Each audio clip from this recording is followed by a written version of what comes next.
Hey guys, Matt Paulson here. I'm hanging out in my downtown office in Sioux Falls, and in this video, I want to kind of move in there, just a little bit of the personal finance direction, because if you're a business owner, you're an entrepreneur, even if you're not, your personal finances and your business finances interact in just many ways.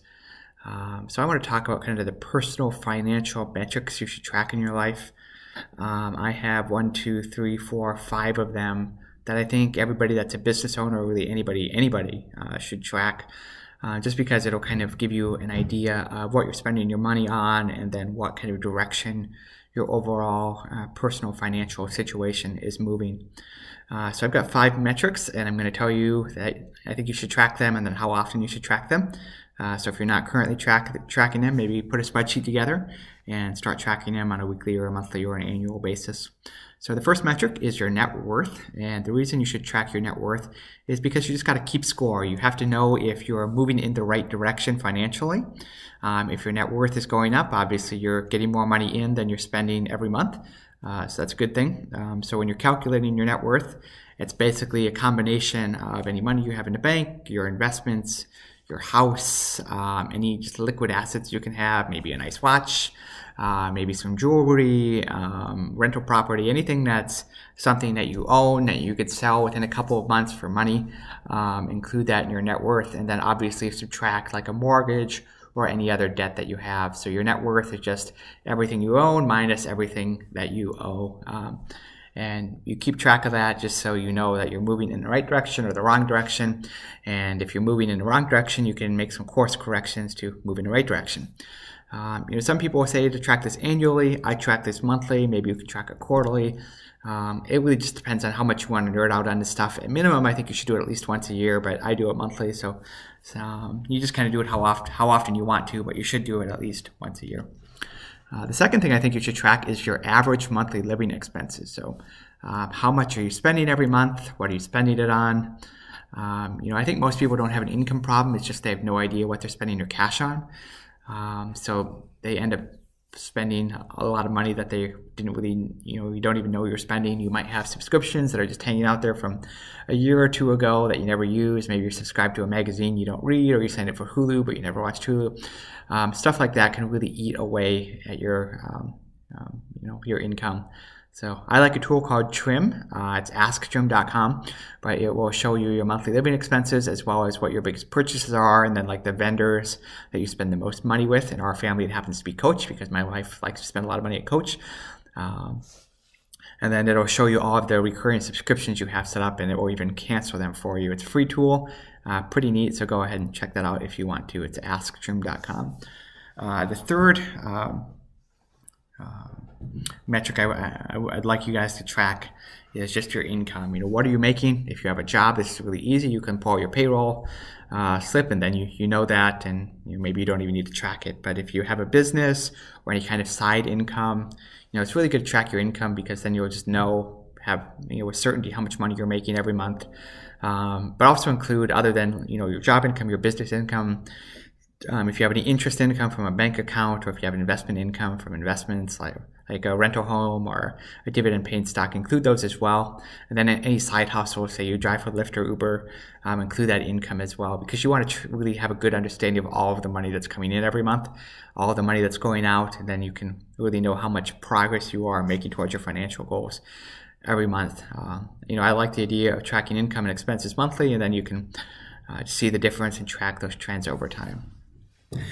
So those two are kind of obvious, but one that's not so obvious would be the third thing I think you should track, is your financial runway. And what financial runway is a metric that says, if I didn't have any more income today, how long could I live before I run out of money? So let's say that your monthly living expenses are $5,000 a month, and you've got $100,000 in the bank. You could live for 20 months. Before running out of money. And obviously that's just an example, but really this is kind of a metric that says, how much financial security do I have? How long could I live without any more money? And this just really tells you that if your job goes away or your business goes away, how long of a cushion do you have before you need to start making money again? I think a good short-term target is about 3 months of financial runway, and a good long term target is more like 12 months. So, I mean, if you're in a situation where you can live for 12 months just off your existing financial resources, money in a bank, investments, that kind of stuff, without any more money coming in, you're doing pretty well.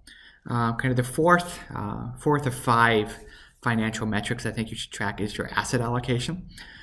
So when you've got investments, you're going to want to have a certain percentage of stocks and bonds and real estate and cash and who knows what else, maybe private equity. But you should have a good idea of what percentage is going into each and kind of have kind of a baseline target. And the reason you should have a good breakdown of this is because markets, they move over time. Stocks go up, bonds go down, stocks go down, bond goes up, or bonds go up. Maybe real estate goes up and bonds go down. Who knows what? But your percentages will get off over time, and you kind of have to do some course correction called rebalancing. And you probably only need to do this once a year. It's not really worth doing it that much more often. But it's typically good to have kind of a diverse investment portfolio where you've got some money in stocks, some money in bonds, some money in real estate, and some money in cash. The kind of a good basic theory is to own your age in bonds. So if you're 33 like I am, maybe you have 67% stocks, 33% bonds, and then, I don't know, maybe some money in cash on top of that. Obviously, those two numbers add up to 100%, but I think you guys get the picture. But,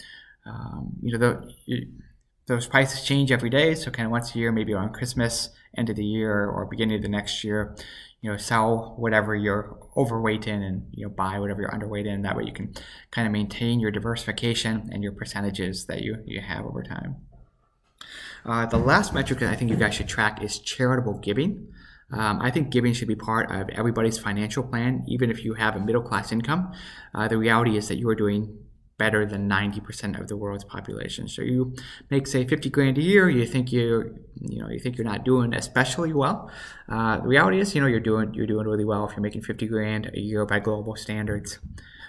Also personally, I find just a lot of joy in being able to support the causes that I care about, and then just see the community change and the world change as a result of my giving and other people's giving. Honestly, I find more joy in giving to the things I care about than I do buying a nicer car, or buying a new house, or a fancy new watch, or anything that's just stuff. I've got plenty of stuff, and having an Acura versus a Honda, or a Mercedes-Benz versus a Honda, that's probably not going to make me that much happier, if any.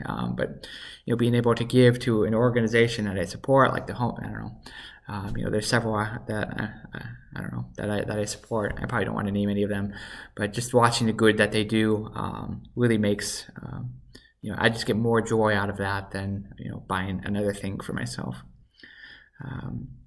So what I recommend is that you set kind of a fixed percentage of your income.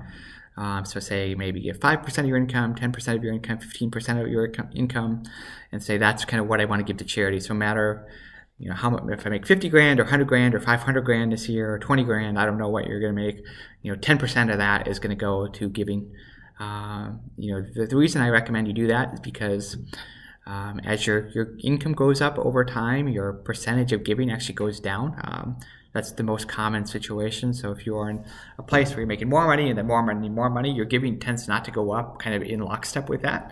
And so by setting kind of that fixed percentage, you've kind of drawn a line in the sand and say, no matter what I make, 8% or 10% or 12% or 5%, whatever it is going to go towards the charitable causes that you support, whether it's your church, whether it's like the local zoo or the homeless shelter. There's lots of good stuff to give to. But you just have to figure out what you care about and decide, this percentage of my money, my income every year is going to go to that. You might not be a big giver right now. That's okay. I recommend just giving it a try because you might find out that, as I have over time, I used to not be a giver, but my friend Kyle challenged me to give maybe 13 years ago now, and I tried it and I liked it. So you might try it and you might like it too. So that's charitable giving. So those are the five things that I think you should keep track of on a monthly basis. All of them, honestly, on a monthly basis, except for maybe financial runway and asset allocation. You could do that once a year or so. That's not a big deal. But your net worth, track your net worth, track how much money you have overall. All of the stuff you own minus the stuff you owe. Track your average monthly living expenses. Track your average monthly income. Track your financial runway. Track your asset allocation. and then track your charitable giving. That might actually be, yeah, I guess that's 6 things. So 6 things, not 5 things, that you should keep track of on a monthly basis. Hopefully you guys have enjoyed this video. If you like these videos that I make, feel free to press the like button on this video on YouTube or on Facebook, or subscribe to my channel, subscribe to my Facebook page, and tell your friends, because I could use more people watching these videos. Thanks, everybody.